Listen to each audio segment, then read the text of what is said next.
बोली सद्गुरु भगवानी की जय। उमापति महादेव जी की जय। बांके बिहारी लाल की जय। पूज्य गुरुदेव भगवानी की जय। जय श्री राम, जय श्री राम, जय जय श्री राम।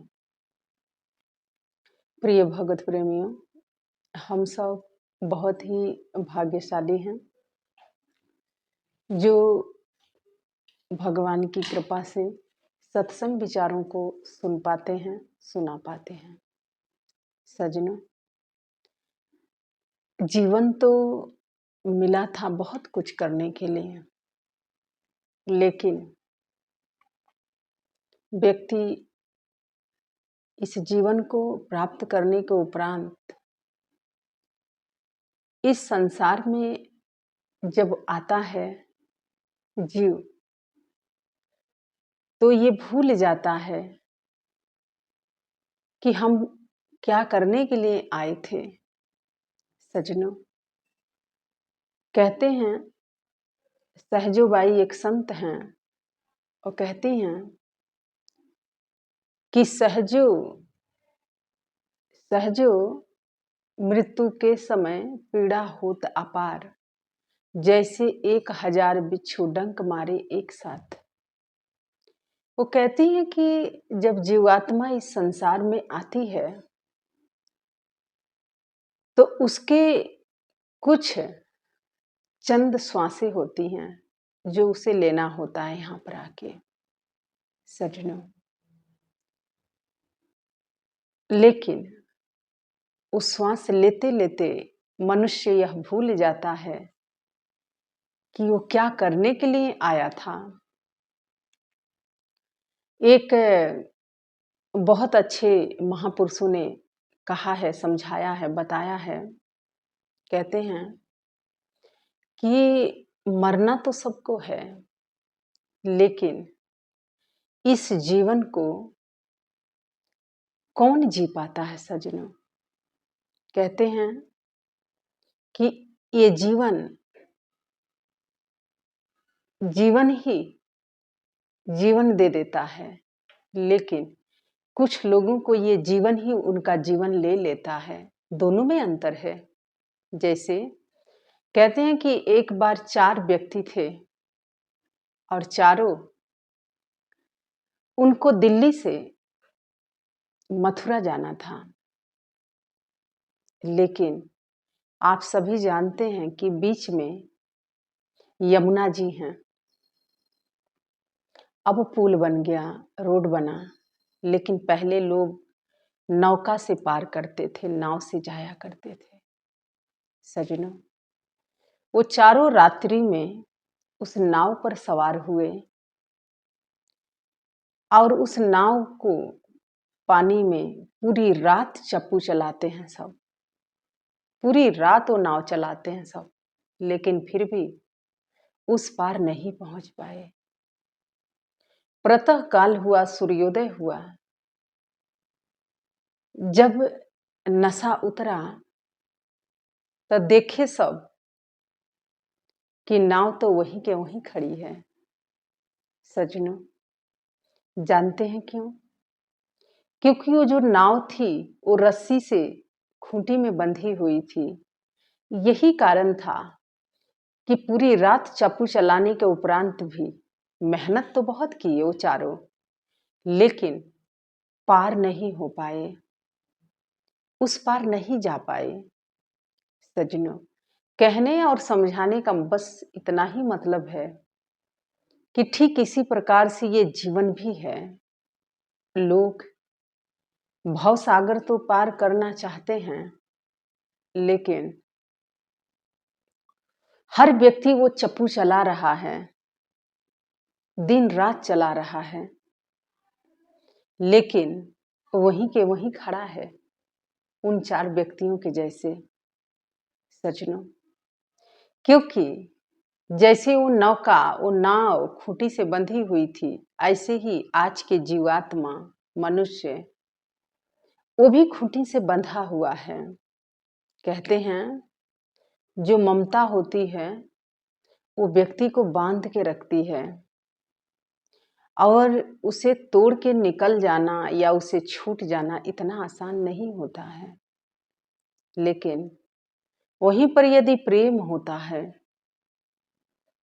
तो वो बांध के नहीं रखता है, वो मुक्त कर देता है, आजाद करता है, स्वतंत्र कर देता है।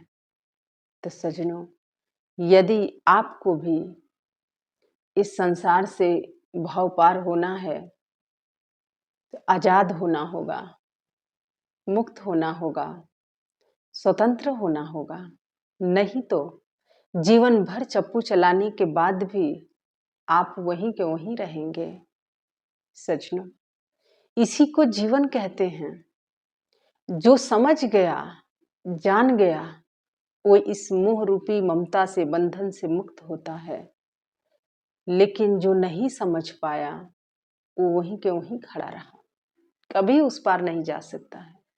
सज्जनों, कहते हैं कि इसे और बारीकियां से समझने की आवश्यकता ये है कि जैसे बहुत से लोग पूछते हैं कि दीदी, गृहस्थ आश्रम में रहने के बाद भी कोई ममता से कैसे मुक्त हो सकता है। सज्जनों, भगवान शिव के भी एक गृहस्थी थी, लेकिन वो शमशान में वास करते थे।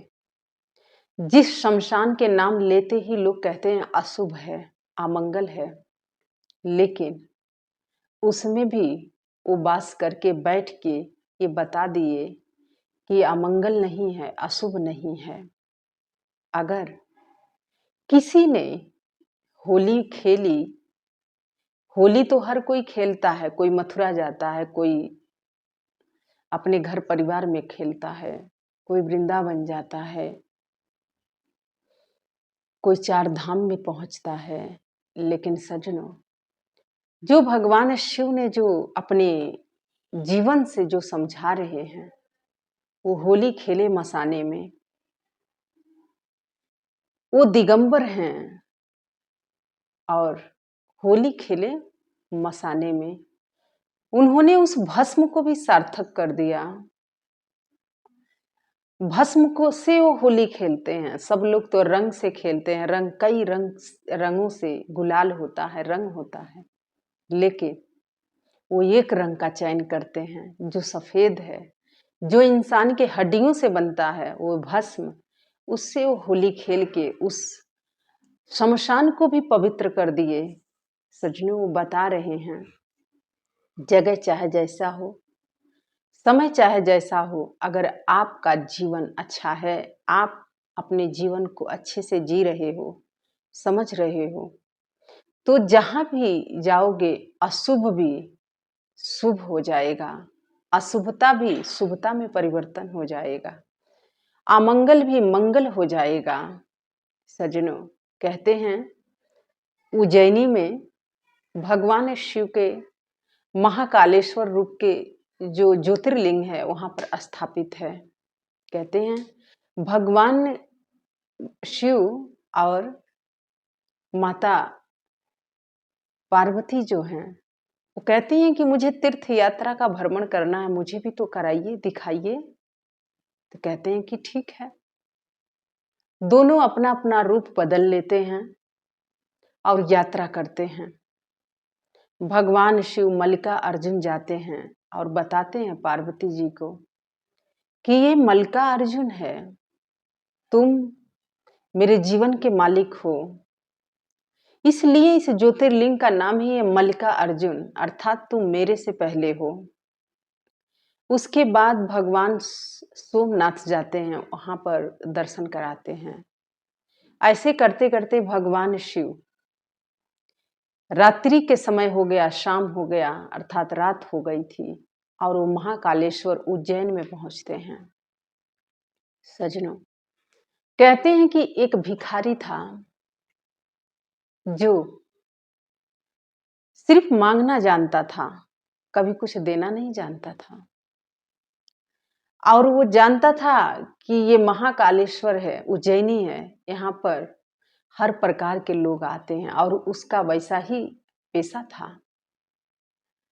वो कहता था कि महाकाल के नाम पर मुझे कुछ दे दो, और सजनों, रात्रि में जब रात्रि हुई तो मंदिर का कपाट तो बंद हो गया, क्योंकि हर एक धर्म स्थल का एक नियम होता है, मर्यादा होती है।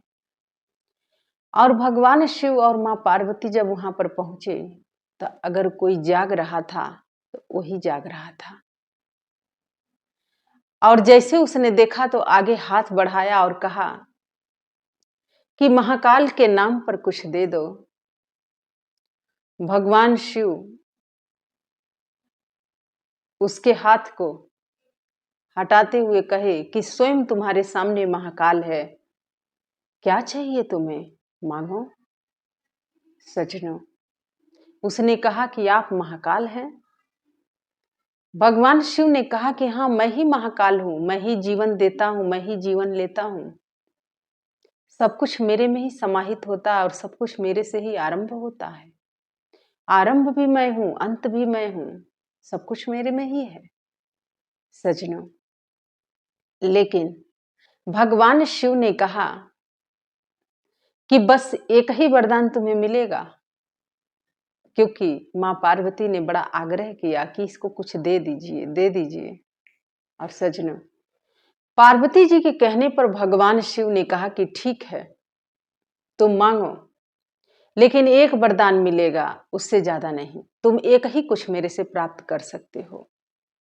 सजनों, कहते हैं कि जो महाकाल के दर पे जो बैठता है उसे भी तो पता है कि मुझे क्या मांगना चाहिए। और उसने बड़ा सोच समझ के कहा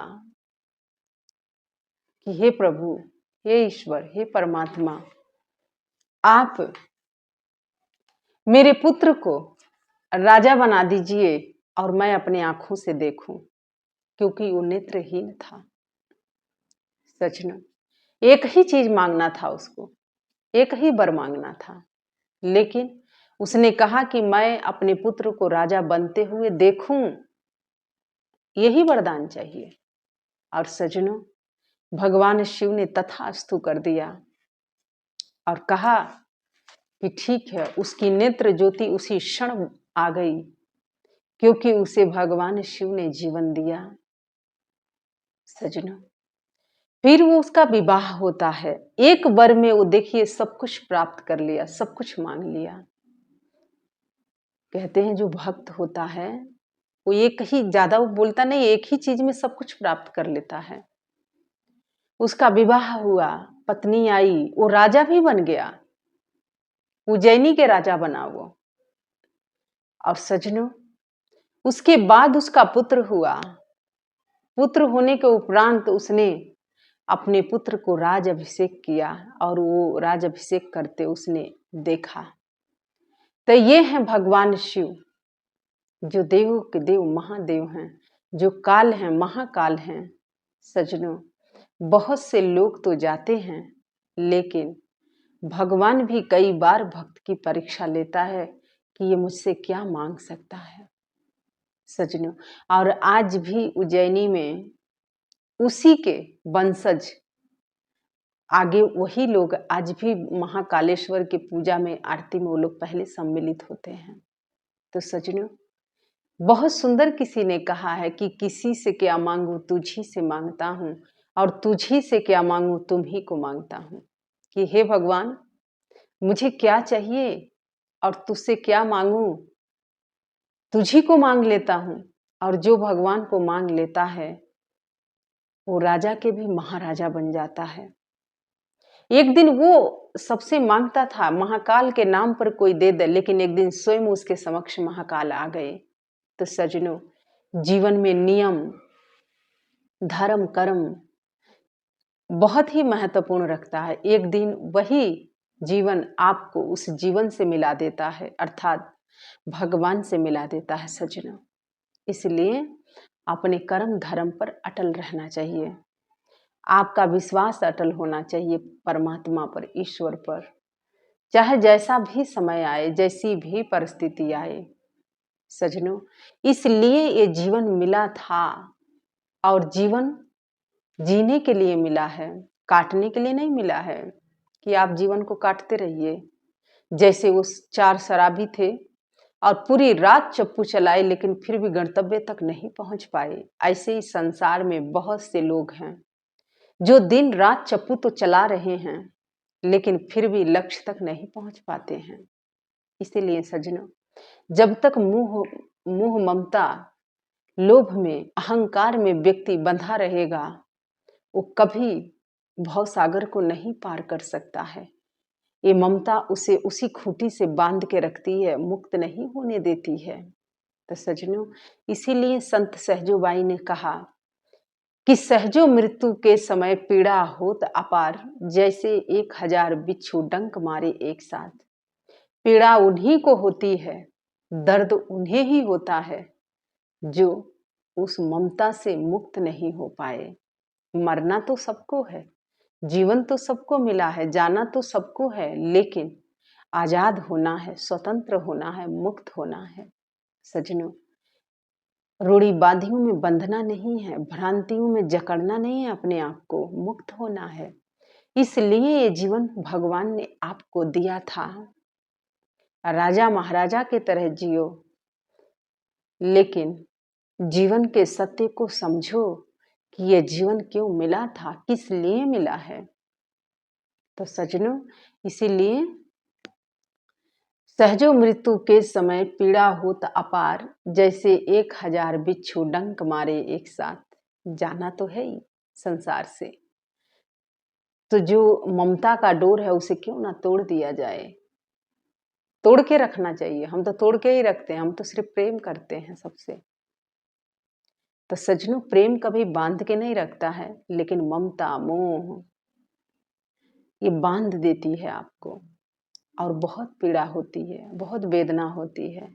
इस पीड़ा इस वेदना से मुक्त होने के सिर्फ एक ही रास्ता है, परमात्मा के भक्ति, परमात्मा की बंदगी, ईश्वर के दर्शन, उसकी सादगी। सज्जनों, इसी से आप इस ममता रूपी जहर से बच सकते हैं, अन्यथा ये जीवन भी क्षीण क्षीण नष्ट हो जाएगा। सज्जनों, इसलिए संतों ने, महापुरुषों ने बार बार समझाया है, बार बार मानव को समझाने का प्रयास किया है, लेकिन ये मूढ़ बुद्धि इंसान को कहाँ बात इतनी जल्दी से समझ आती है। जो समझ गया वो भीड़ में भी अलग दिखता है, जो नहीं समझा उसका जीवन सिर्फ एक भीड़ में रह के व्यतीत हो जाता है। तो सज्जनों, इसलिए आप भगवान को याद करें, ईश्वर को याद करें और अपने जीवन में धर्म कर्म को बनाए रखें, क्योंकि जब तक जीवन में धर्म कर्म नहीं है ये जीवन जीवन नहीं है।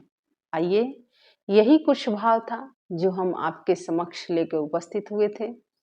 परमात्मा से, महाकालेश्वर से और होली खेले मसाने में महादेव से आग्रह करना चाहते हैं कि हम सबको इस भव सागर से भगवान सबको पार कर दें, सबको मुक्त कर दें।